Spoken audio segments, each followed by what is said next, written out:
Rencana Presiden Prabowo Subianto beri amnesti untuk tahanan politik Papua mendapat respon positif. Anggota DPR RI Indra Jaya menyatakan mendukung rencana Presiden Prabowo Subianto memberikan amnesti kepada tahanan politik Papua. Menurutnya, pemberian amnesti adalah langkah pemerintah untuk memutus siklus konflik bersenjata yang sering terjadi di Papua. Ia berpendapat bahwa pemberian amnesti kepada tahanan politik Papua tidak hanya menciptakan pemerintahan yang lebih humanis, tetapi juga menjadi solusi untuk meredakan konflik bersenjata. Indra Jaya mengatakan banyak tahanan politik Papua yang menderita sakit, cacat, atau gangguan jiwa. Ia meminta pemberian amnesti diikuti dengan pendekatan dialog untuk mengakhiri konflik bersenjata.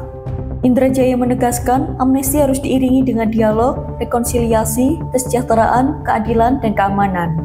Pada 13 Desember, Prabowo berencana memberi amnesti kepada 44.000 narapidana termasuk tahanan politik Papua.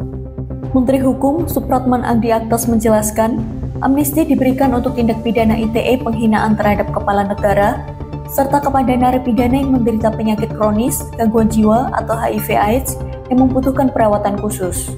Supratman menjelaskan, amnesti untuk tahanan politik Papua hanya diberikan kepada yang tidak terlibat dalam gerakan bersenjata, seperti yang diduga makar tanpa senjata.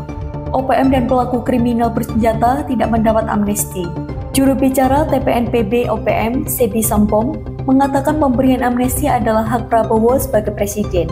TPNPB mempersilakan Prabowo memberikan amnesti kepada tahanan politik Papua dan tidak membatasi hak mereka untuk menerima amnesti.